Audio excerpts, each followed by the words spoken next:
The world's most impactful books are simply solutions to the problems that people have. We all have stories. I don't think our life is one long story. I think it's made up of many different stories. But if that story does not solve a problem for somebody, or it's not a solution, then how far can it go really? I mean, I was just having a conversation with the BWC squad, right? The family. And I was saying, memoirs never changed my life. There's not been a single memoir that I've read that changed my life in any way. I was entertained by it. I was like, ooh, that's crazy. Oh no, that happened. Oh wow, I was in it, but it didn't do anything. And so what I love about really great books is that they do something for you.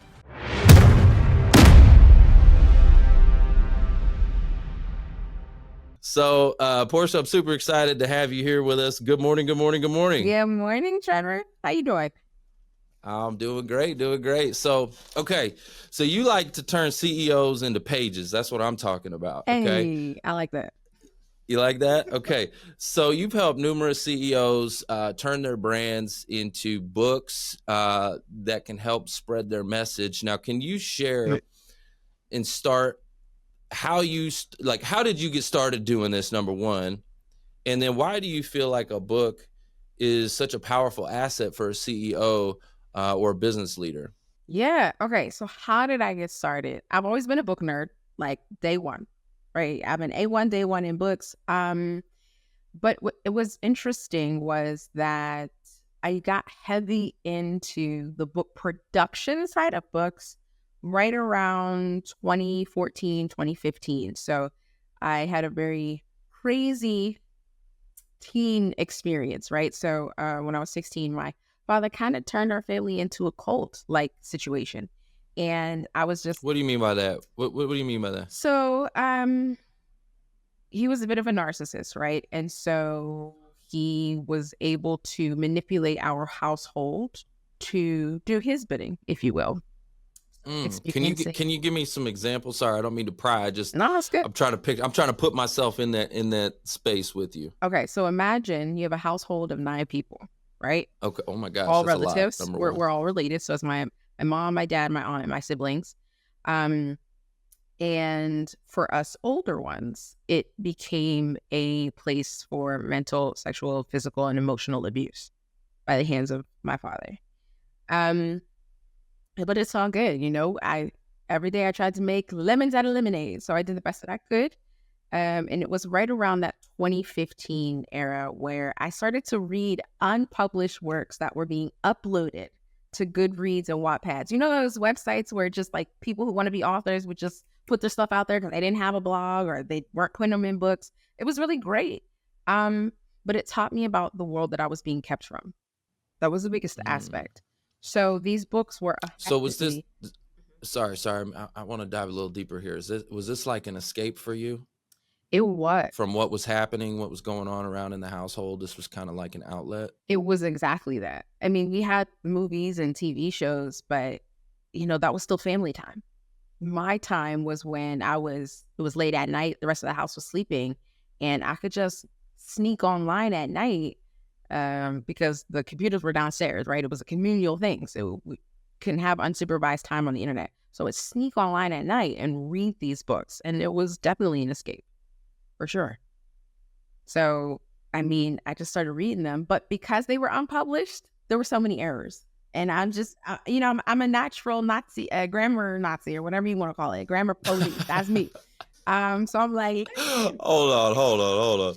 Let me just tell you, like, I can't spell and I can't read. Okay, like, let me just tell you something. I got typos. My typos got typos. Okay. Like, look, okay. And that's why we need people like you, okay, to make me look a little bit better, polish me up a little bit, Okay. You know what I'm talking about? I can't remember the things that. That's one of those things. It gets under my skin, man. It makes me itch. I'm like, I can't with the errors. I can't. Just can't. But it was cool, and I had nothing else to do, especially after I graduated. I graduated in 2010. And so, like, there just wasn't anything to do. I wasn't allowed to get a job. I wasn't allowed to date. I wasn't allowed to do anything. So I'm like, screw it. Let me just start editing them. And I did. And it was amazing. So I improved my editing skills, ended up meeting a guy online who happened to be in Nigeria. And we dated in secret for 5 years, but he was the one who told me, you can make money off of this. And I was like, no way. So I created an Upwork profile. Hold on. I'm sorry.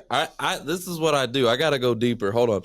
You dated in secret for 5 years. Yes.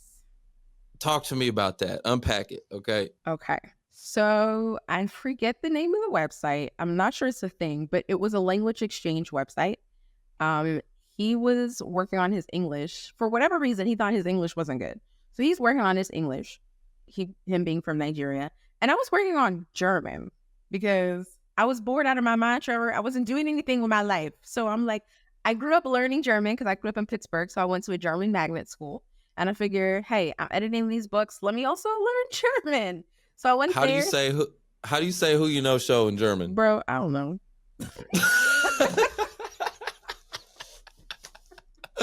Somebody chat GPT that and tell us what the heck, how you say who you know in German. Anyway, go ahead. So we just started, we didn't start going back and forth. So I had this profile and I got me a German tutor. It was this older, nice German lady who was on the website. And I'm like, you want to help me? She's like, sure. So literally she was sending me these German worksheets that I was completing. But on these types of websites, you got all kinds of crazy people in your DMs. She just disappeared one day. And I was like, all right, well, I'm sick of all these crazy, nasty, raunchy messages in my DMs. So I'm going to close my account.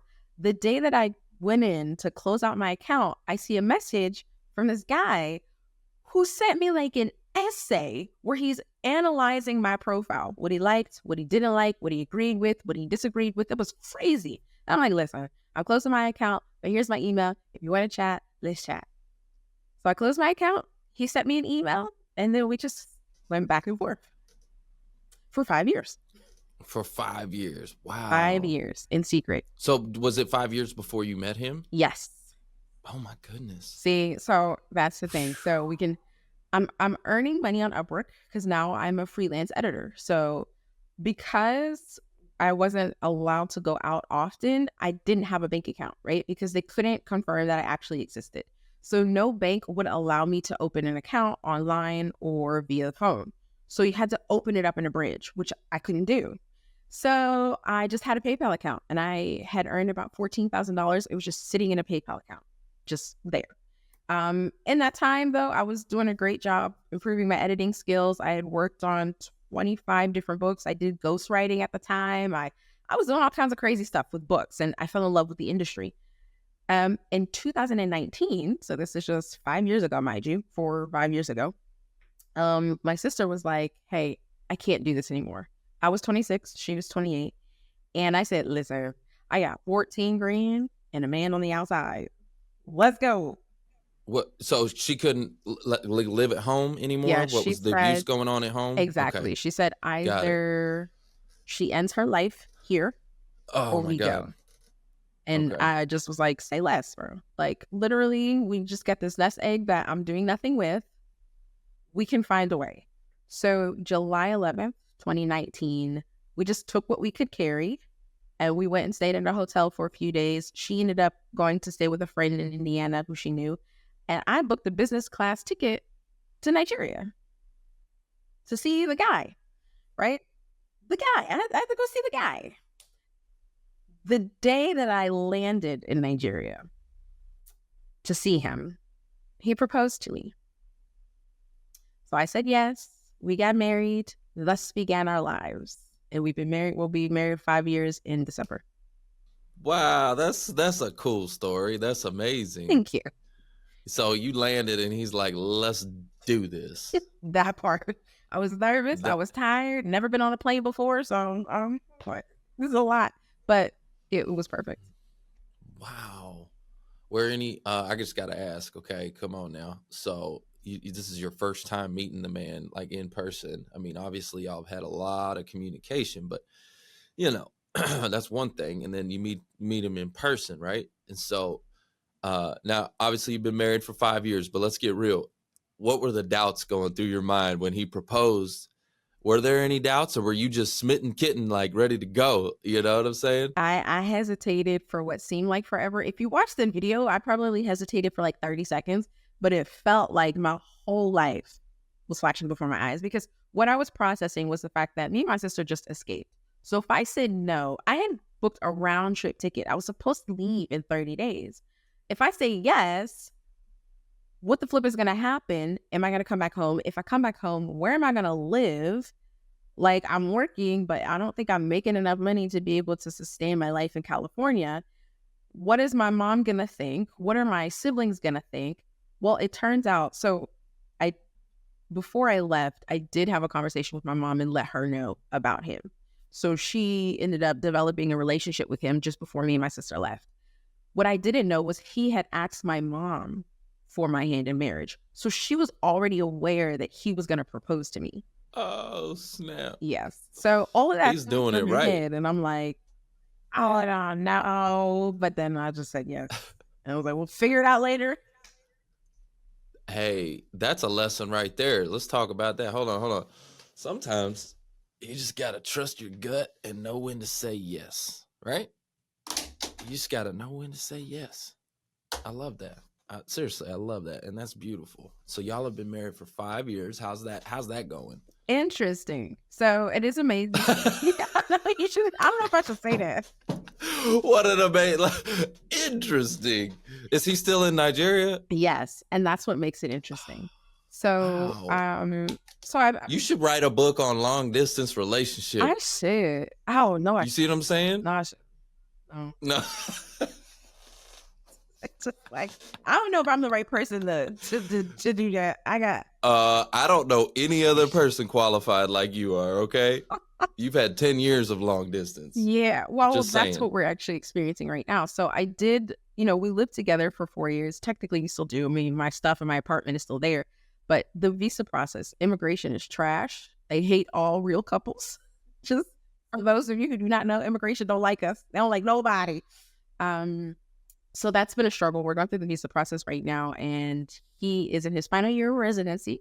So radiological technology, and he's doing great. He's working at the hospital, but we're trying to get him over here. So I had to come back, build the life while we wait for immigration to do what they do.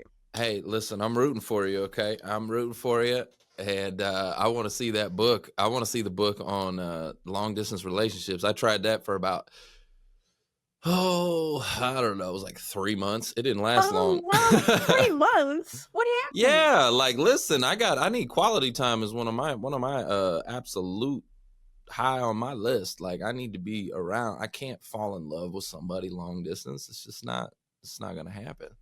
It's not for me. It may be for someone else, but yeah. First of all, I don't like being on the phone all that long, so I'm not going to want to talk to you all that long on the phone. Like, that's just not me. Texting all the time, I'm going to text you a little bit, but listen, I'm just not.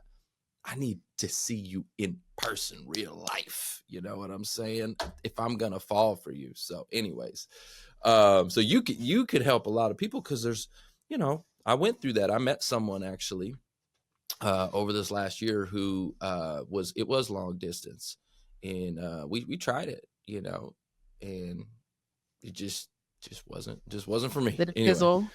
No, I mean, we both were realistic about it, Okay. And, anyway, so it just didn't work, but it's all good. But let's get on page here. I want to talk about, some of the other things that you're doing, right? So you now help CEOs to, basically get their story out, Yes. right? Because I think everybody's got a story. Do you agree with that? I do, but I don't think that everybody should share it. Ooh, let's hear about that. Talk to me about that. Well, I mean, okay, there's a simple fact that the world's most impactful books are simply solutions to the problems that people have. We all have stories, right? I don't think our life is one long story. I think it's made up of many different stories. But if that story does not solve a problem for somebody, or it's not a solution, then how far can it go really?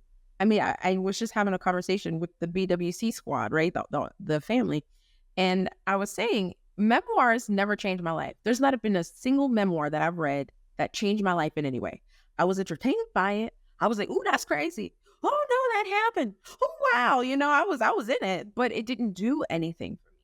And so what I love about really great books is that they do something for you. Fiction or nonfiction. Like my favorite book is The Alchemist. That's a fiction book, but it changed my life. It changed the way I see personal journeys.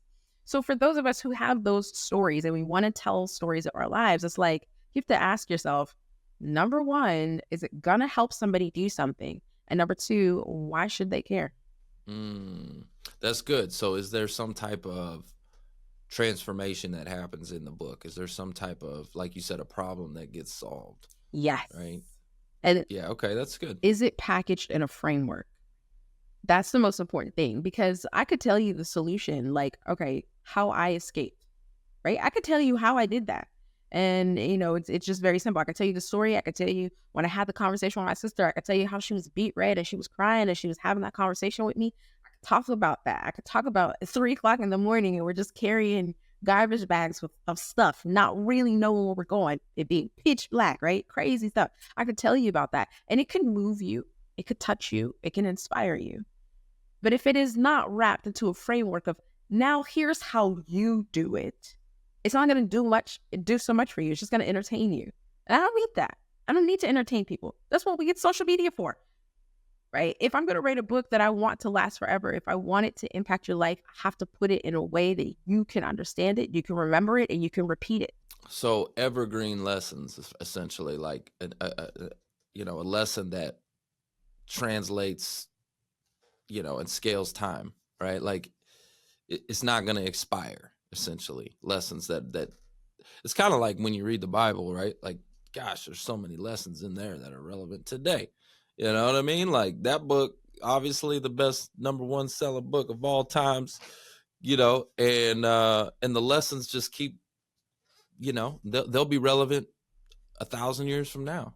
And it's funny you mentioned that. It's funny you mentioned the Bible, because that's the thing that I always reference. It's like, why do we go back to the Bible when we've memorized it? So many people memorize passages, but you still will pick it up when you're struggling in life, because the Bible contains two things that makes a book impactful for any reader. It contains story and it contains wisdom.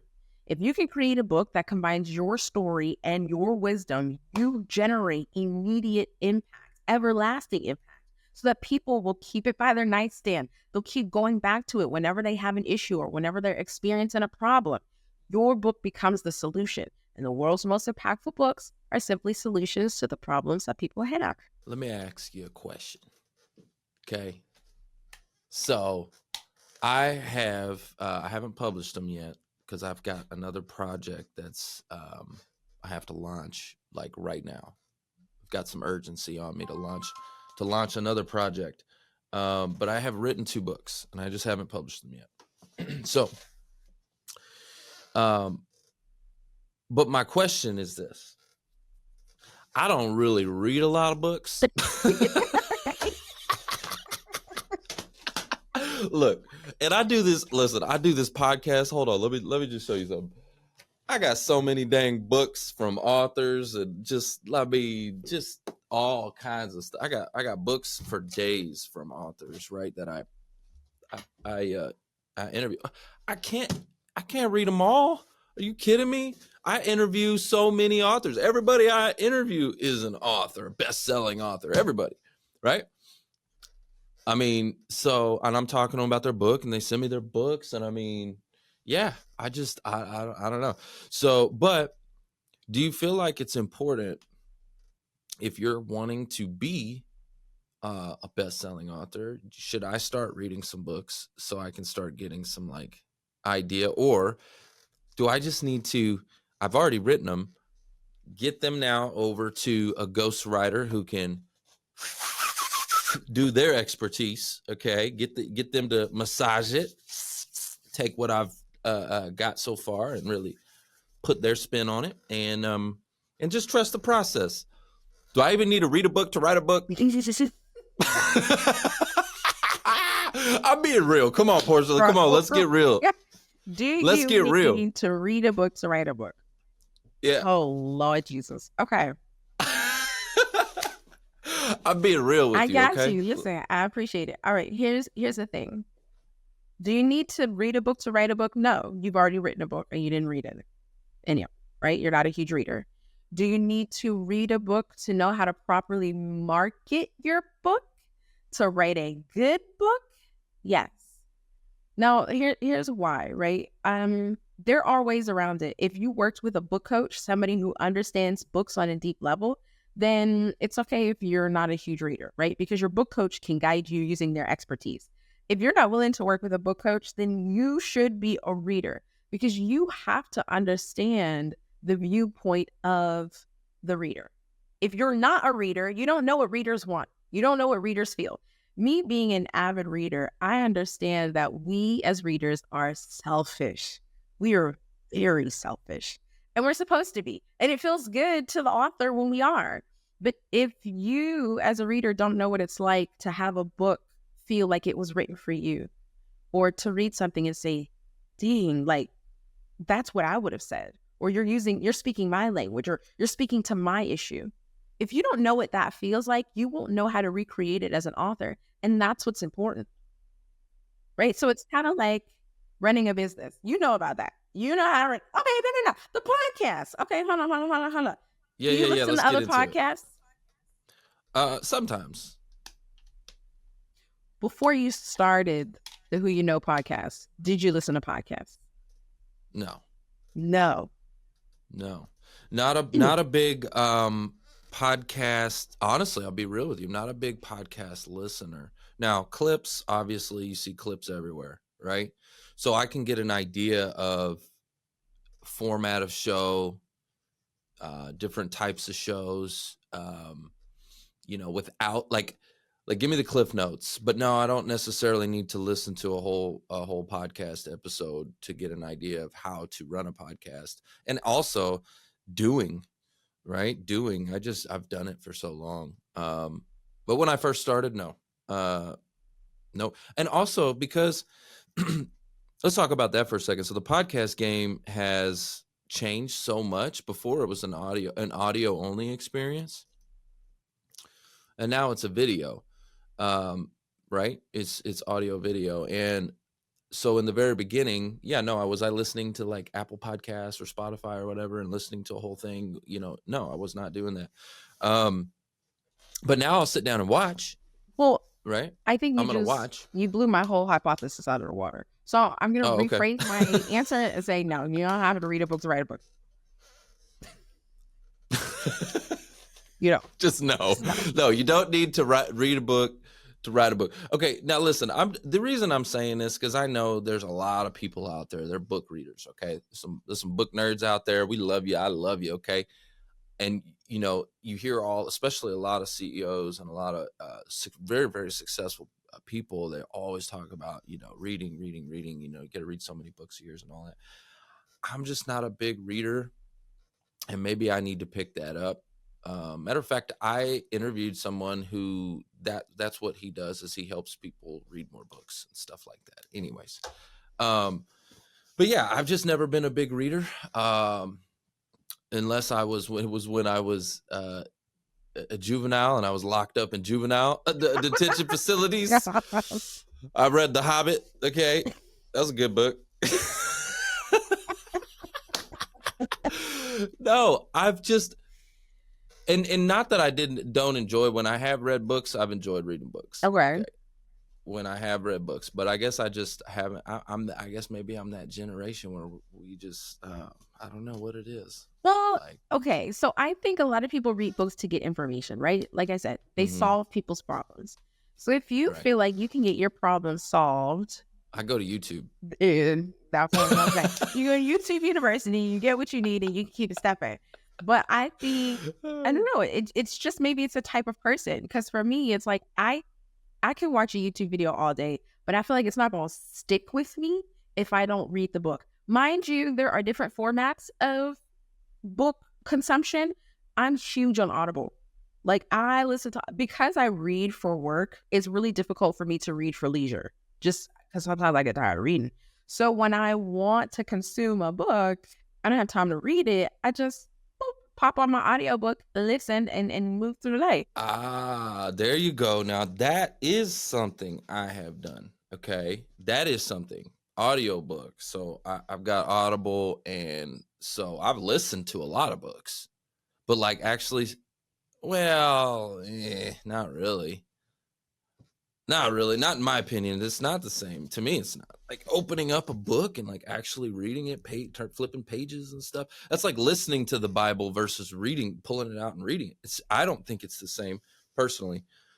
I mean, it's close. I don't feel like it sinks in as much as, to your point, I think when you actually read it and flip the page and you got a physical book, like it does, there is a retention there. Here, as an example, so I'm in financial services. When I was taking my securities licenses, right? I remember my partner telling me like, yo, because I was watching the videos, right? That was teaching me, watching the videos, and it just was not sinking in. I was failing all these little practice tests. I was just failing it. And he's like, man, if you don't open up that book, you're not going to make it in this business. He's like, you have to open up that book. Sure enough, I was like, I really didn't want to, because that book was like this thick. It was like a phone book, okay? It was just intimidating looking at this big old thing. I mean, oh, God. Ugh. You know, and I opened that thing up. But sure enough, it's when I read it, and I think some of this comes from me being ADD, ADHD, whatever, right? I have to read it over and over and over. Anything I read, I have to read over and over and over for it finally to sink in. Like when I'm reading the Bible, I'll read a scripture and then I'm like, what did I just read? I don't even remember. Hold on, let me read it again. So I have to read a book 5 times for it to actually sink in. Yeah. Does that make sense? It does. I think so. That's why I'm not a big reader, is because it's actually challenging for me to read. Right. And it could just be the way that you learn and the way that you consume information. So funny enough, it's like when I listen to an audiobook, I will still go out and buy the physical book.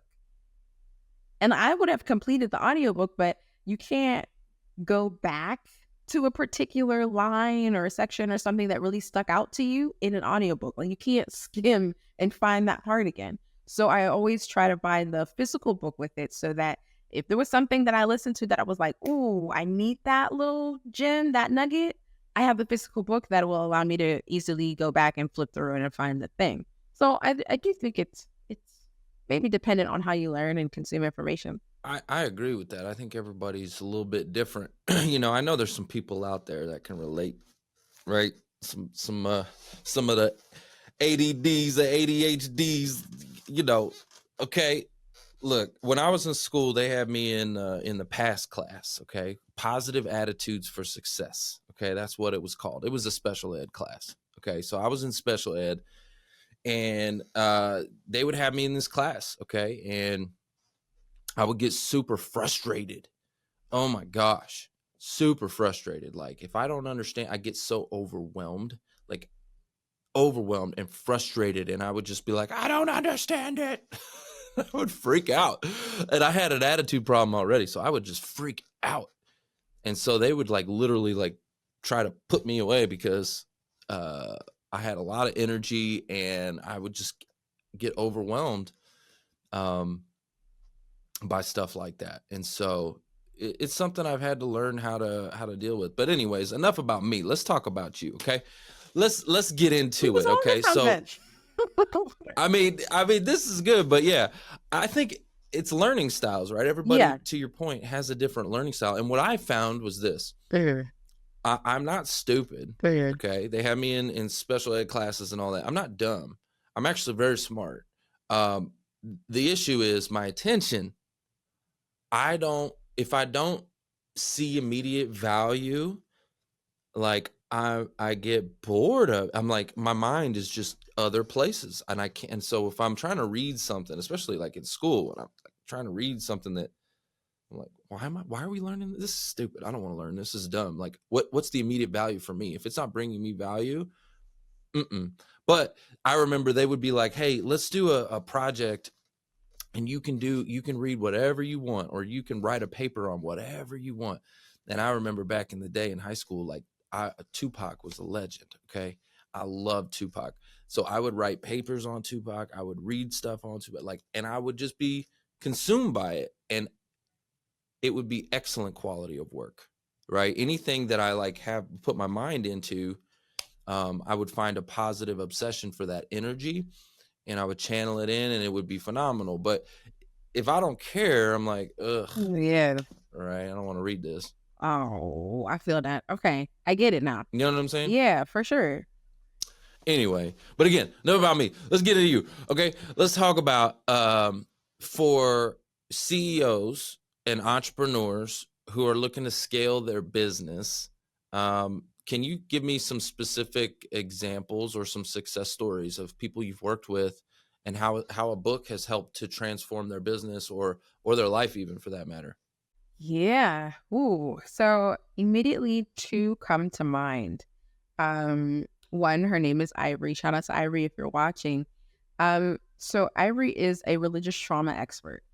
And it was really interesting to see where she started. So when we started working on her book, she didn't have her coaching up and running just yet, right? She just had the foundation. She knew how to help people, but she didn't know how to structure it. And she didn't know how to structure her coaching program or her business, which was really interesting.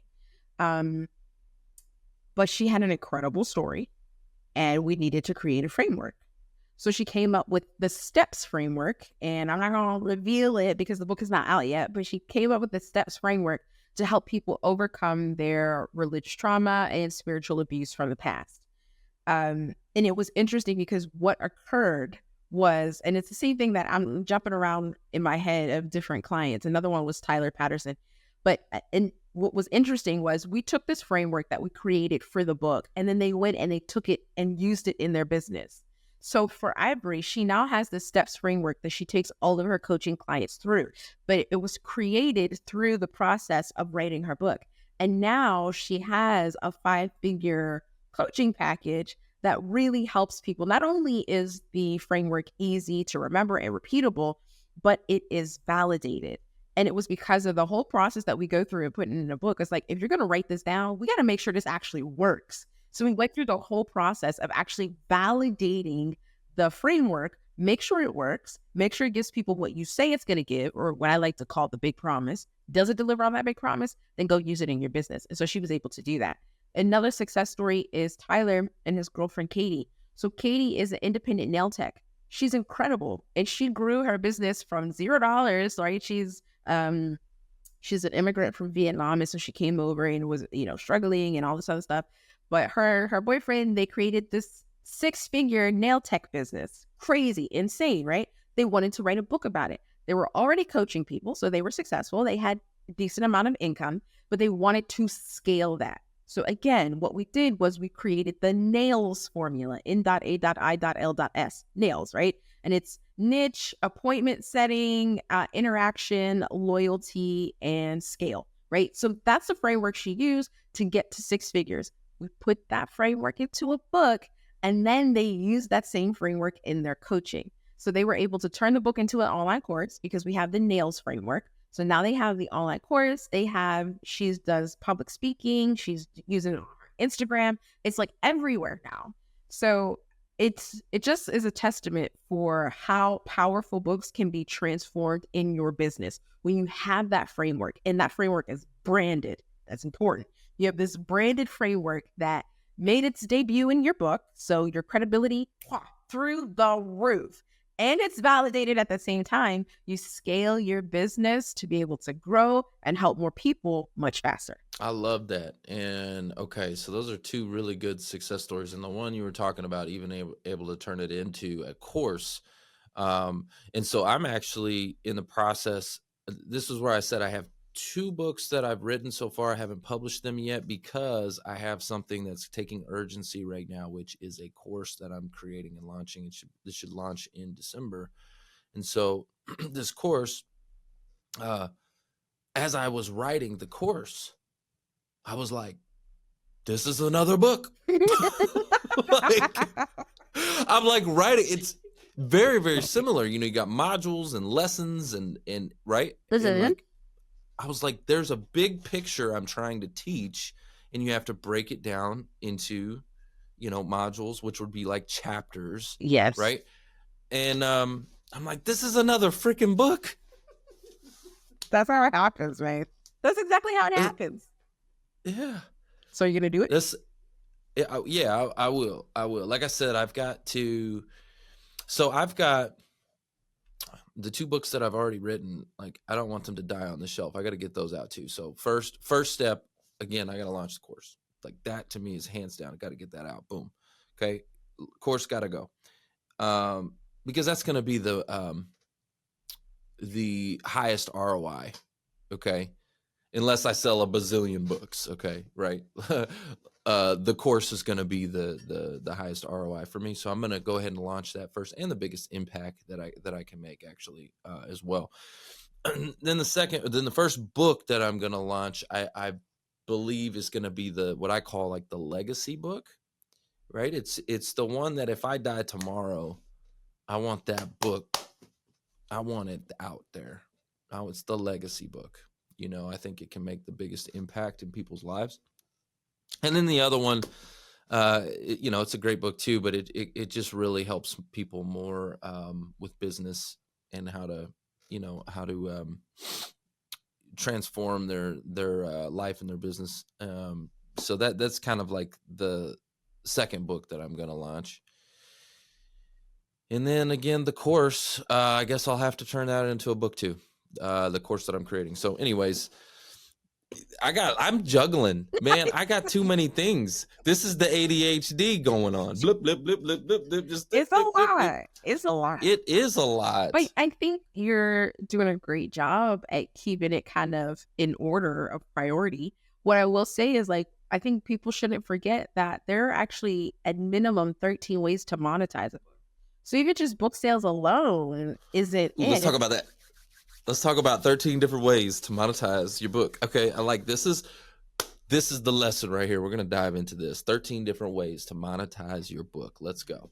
Okay. So the best way to do it is how you're already doing it, an online course.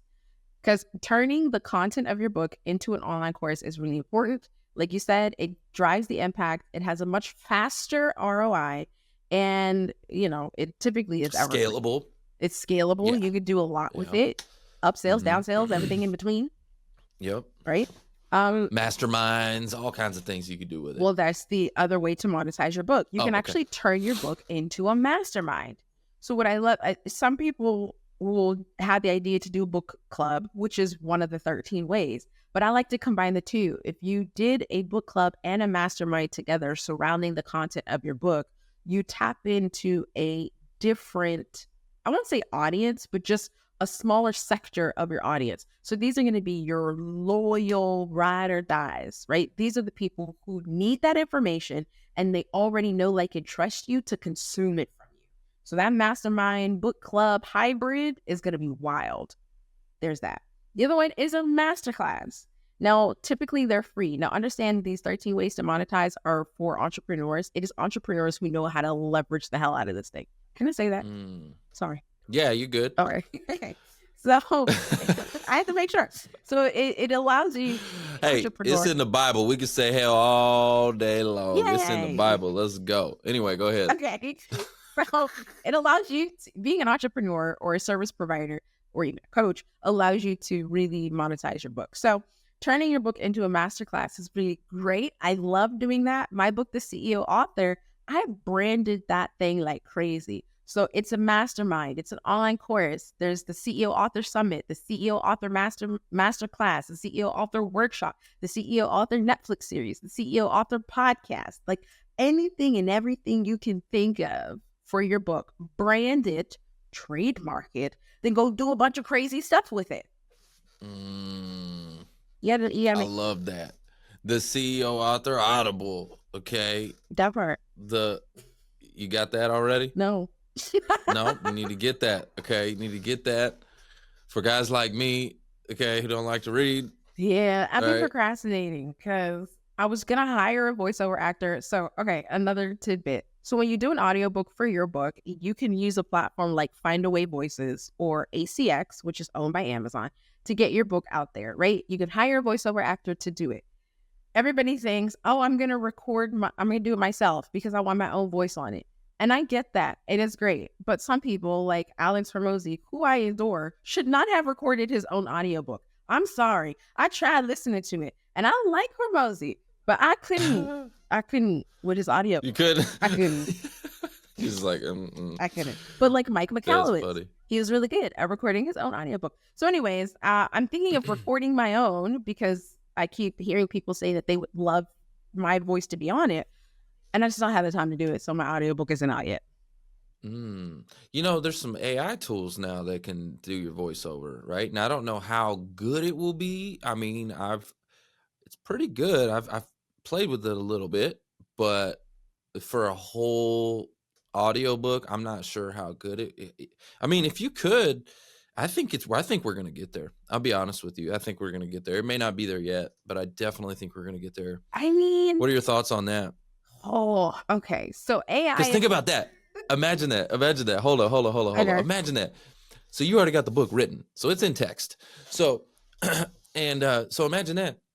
You just get a microphone, read maybe like the first page, just like the first page, and AI copies, clones your voice, and then you just submit that book into it, and then bing, you got your audiobook ready to rock and roll. Okay. But how cool would that be? But hear me out. But all right. And I think my computer's freaking out because now all of a sudden you're fuzzy. Okay. But anyways, okay. Trevor. I'm hearing you. Let's go. This is throwing me. I get it. I do believe AI has a role in book production and publishing and marketing. So using AI voice to do it, I think works in certain instances. Because I'm in the space of thought leadership books, if the book is super technical, I say go for it. But what I like is books that generate impact. Story plus wisdom equals impact. So if I have a book that tells a piece of my story, can AI capture the emotion that you hear in my voice when I speak about certain things? I don't know. Can I say, hold on. This is such a great conversation. I love this conversation. So I recently got turned on to, remember I told you earlier, I'm a big Tupac fan. Huge.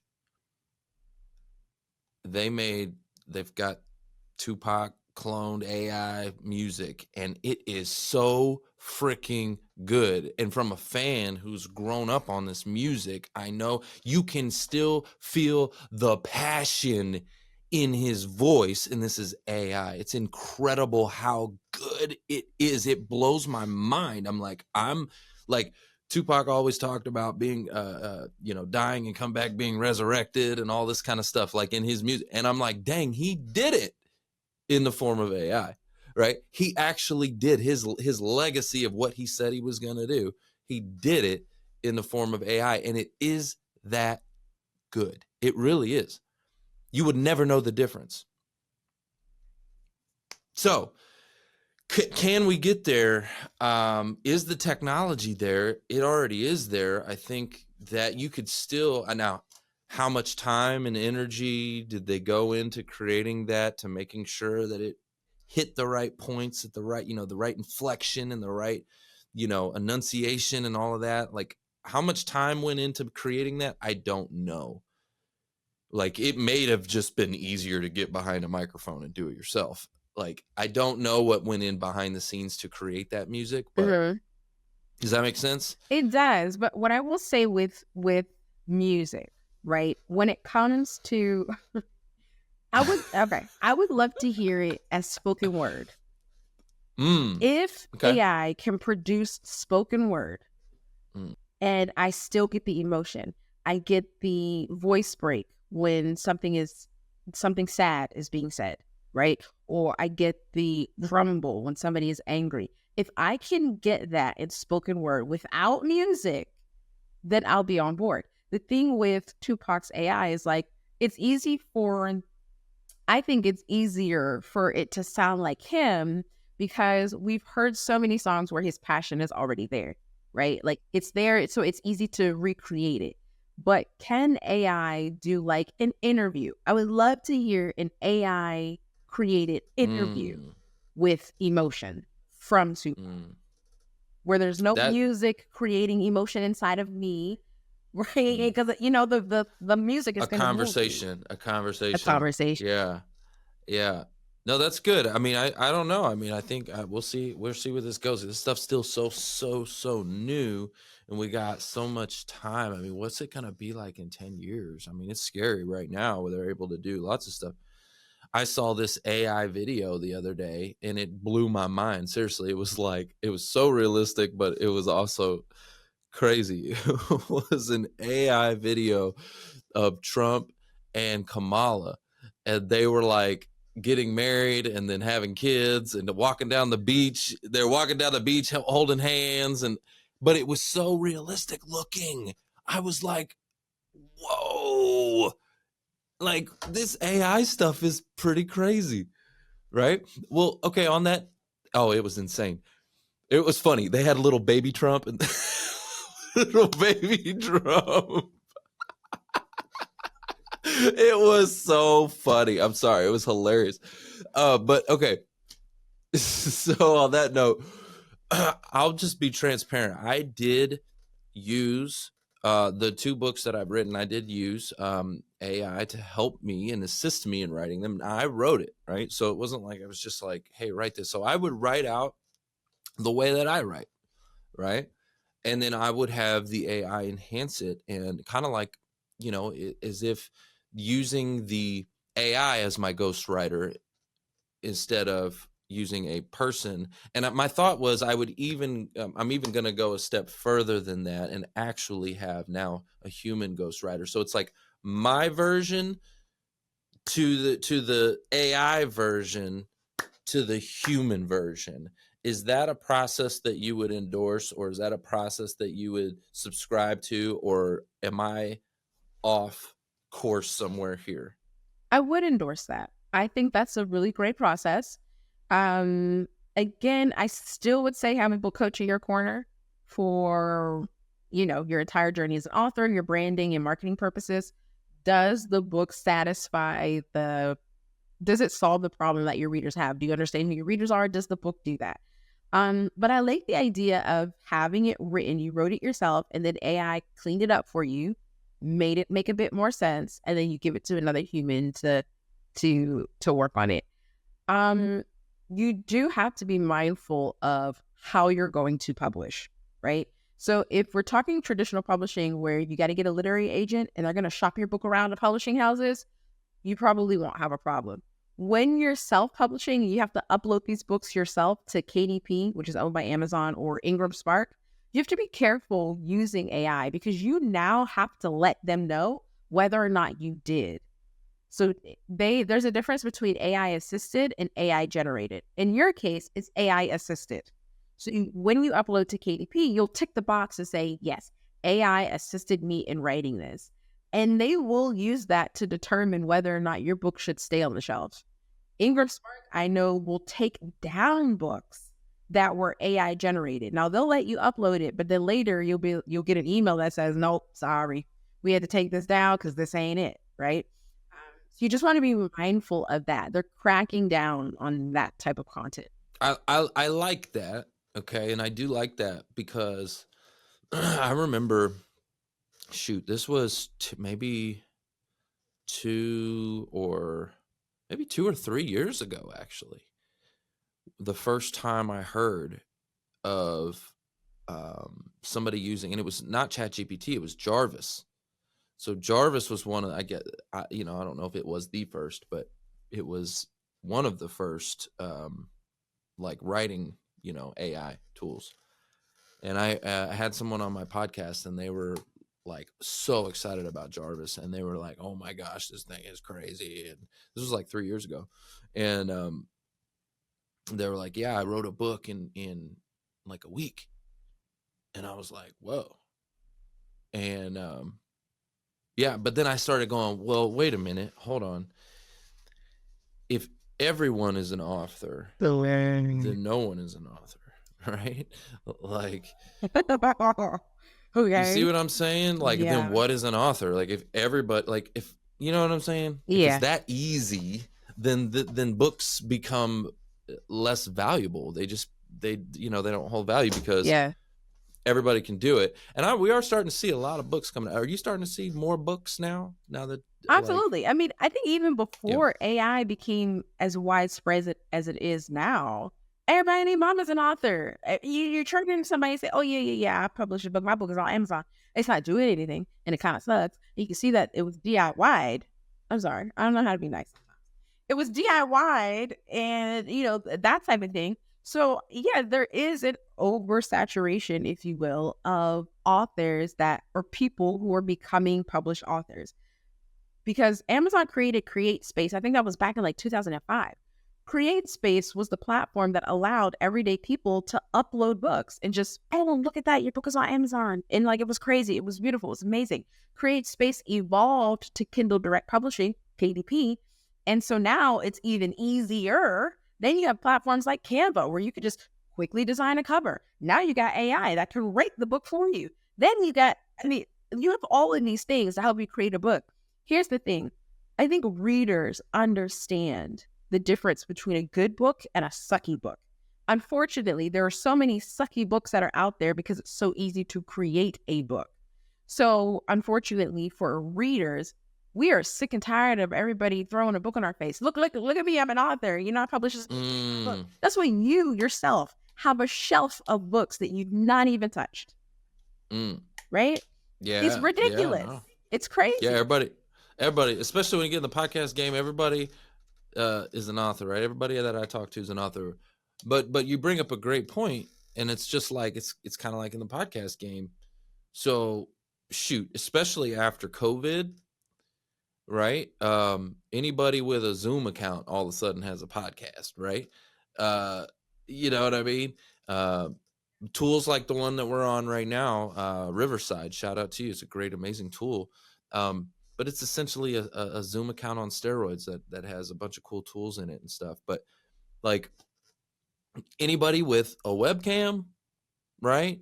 A USB microphone. Okay, I got a little bit nicer one, but you know, a $100 microphone and a webcam and a computer, you can do a podcast literally. And so then all of a sudden, boom, there's all these podcasts, but that doesn't mean there's that many good podcasts, right? So now how do we stand out in a sea of what's the word, mediocrity? Okay, we got a sea of just crap, because let's be honest. Yeah. How do we stand out from those folks and not fall into the crap category? Knowledge of the industry. Okay. If you understand the industry, it'll be very easy for you to come out on top. My first book, The CEO Author, I mean, I designed the book based on the information that I have, right? So we know that for book covers, they trend every 2 or 3 years. There's always a different trend. In 2018, when Michelle Obama's book Becoming came out, everybody named Mama designed their books the way Michelle did. You get your cover on the picture on the cover, the big bold text, one word title, and then a pastel color in the background. Everybody did that. She set the tone for the current trend that we are in book cover design, right? If you look, you can look at a book and say, oh man, this looked like it was published in the 90s. How do you know that? Because that type of design was trending, right? Having that information helps you stand out.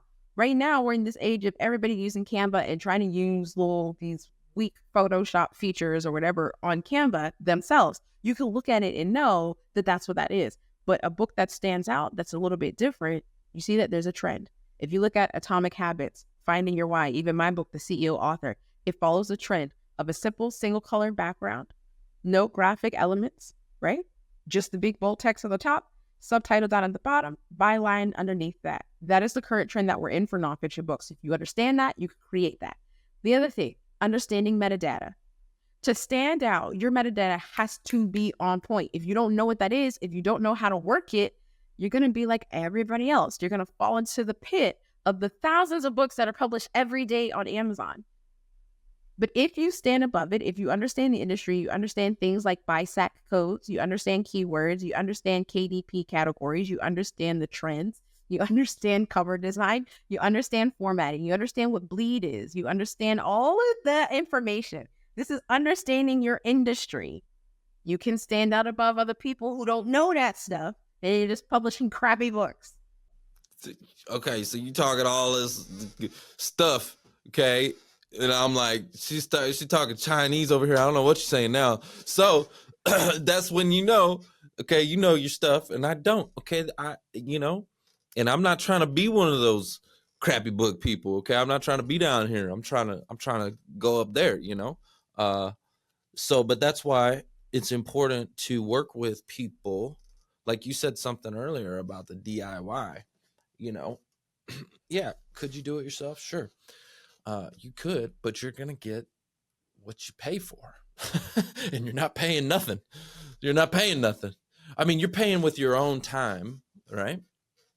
But I'm a firm believer in that. Like, if you hire a coach or somebody who's been there, done that, this is what they do day in and day out, they are going to get you there quicker with a better result. That's why I hired Thrive Courses to help me create and launch my course. I did one myself a few years ago, a DIY version, right? Because I'm like, I can make some videos. You know what I'm saying? I can write some scripts, make some videos, and I did.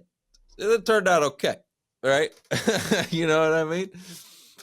But like, I need the pros, and they're getting me there quicker, much quicker. It's going to be a way better product, because this is the one that really is going to be a big deal. So anyway, I'm a firm believer in that. So guys, y'all need to get, she talked about, what were some of those things you were saying? The metadata, the this, the that. BISAC codes, BISAC code. Yeah, that's book industry standard and communication codes. You need that. That's how you rank in stores. Your trending keywords, right? So that's your SEO, search engine optimization. Your trending book cover designs. What does that design look like? Just look at the New York Times bestseller list. Take a look at those covers, replicate them. Your formatting, understanding bleed, right? Making sure that, does your cover go to the end of the page? If you have graphics inside, do they go to the ends of the margins? Are you setting the right margins? Interior design as a whole, and the difference between formatting and interior design. Whether or not you should do ebook or print. You need to understand those things. You need to get your ISBNs. That's a huge thing. International Standard Book Number. People are getting free ones from Amazon, not realizing that by doing that, you actually lock into their system, giving into their expanded distribution program. If you get into expanded distribution or Kindle Select, you can't publish your book anywhere else. You can't publish or sell. You're only on Amazon. Understanding the difference between KDP and Ingram Spark. Ingram Spark, the master of distribution. 39,000 different online stores. If you want your book in Barnes & Noble's, Walmart, and Target, maybe don't go into KDP's expanded distribution program, right? So all of this information, you need to know. You need to make these right decisions so that you can set yourself up and your book up for success. Wow. Okay, so hold on. I'm just giving you some mic drop for that. Okay, guys. We got Porsché in the house, okay, and she's teaching us all about the books, okay. And if you got Porsché in your corner, okay, you might have 99 problems, but a book ain't one, okay. You understand what I'm trying to say? If you got her in your corner, you got 99 problems, but a book ain't one. I'm stealing. All right. I'm stealing that, bro. I just want you to know. Let's freaking go, okay. Where can the audience connect with you? If somebody wanted to show you some love, or if somebody wanted to pick up your book, or maybe somebody wanted to work with you personally, they got an idea they want to get launched out there, where do they connect with you? If you want to pick up my book, just Google search the CEO author. Do that Google search, it'll come up. And you actually see, this is interesting, really quick. Here's how important SEO is. I came up with a sexy title, the CEO author, because it was great for SEO. Now, when you search CEO author, I come up with people like Steve Jobs, right? And Elon Musk and Jeff Bezos. I'm not in that caliber just yet, But because I did the SEO work, I'm ranking with those folks. So Google the CEO on there, grab a copy of the book. If you are working on a book and you need help, you know that you're probably not making the right decisions or you don't know which decisions to make, just text the word book to 909-837-4992. Text the word book to 909-837-4992. I'll give you a link to book and discovery call. Look at that, putting the digits out there. I love it. I love it. I want to see real quick. We're going to give some shout outs. Let me pull up the comments from LinkedIn because I saw there was a bunch in here, but my computer's acting a little bit slow. While I'm doing that, I want to give a shout out to those over on Clubhouse. We see River and Chris and Dana and Ginger. Good to see you. Mildred, George, April, Rachel, Misha. Love it, love it, love it. Guys, if you have a question or would like to speak with Porsché, right, I want you to just go ahead and raise your hand. I'll bring you up here in just a moment, okay? So I see I cannot, Dr. Hope Kelman. I'm going to pull you up. Give me just a second, Dr. Kelman. I'll pull you up, and we'll get your questions in just a moment here. But let's also do me a big old favor, okay? I want you guys to rank this episode in the chat, okay? And you ain't got to be nice, okay? You don't got to be nice. You just tell us the truth. I want truth. 0 to 10. 10 is like, man, this was fire. And 0 is like, y'all need to get off the stage. I don't like y'all. Y'all boo-boo the foo, okay? I want to... You know, we got to ask the audience, you know what I'm saying? We got to know. I don't play around. I just need to know where we improve, you know what I'm saying? So, okay, let's see. Over on LinkedIn, we got Soli. We got Lady Drew Boger. She says, utilize YouTube to learn various things, too. She does that as well. Let's see. We got David Ball. Good to see you. Suli, she says, you can definitely ask AI to be emotional where there should be. Okay, so you can train the AI to be emotional. Absolutely, you can. Yep, you definitely can. The AI is getting better, y'all. I'm trying to tell you, it's getting good, and it really is about the user. It's a tool. It's about the user. You know what I'm talking about? Mm-hmm. So. Appreciate y'all over there on LinkedIn. Thank you so much for being with us, guys. That's the show. It's all about who you know. Bye. Thanks for listening to the Who You Know Show podcast. My name is Trevor Houston, and if you've enjoyed this episode, consider subscribing wherever you listen and leave us a positive review to help us keep the mics on in the studio. Until next week, that's the show. It's all about who you know.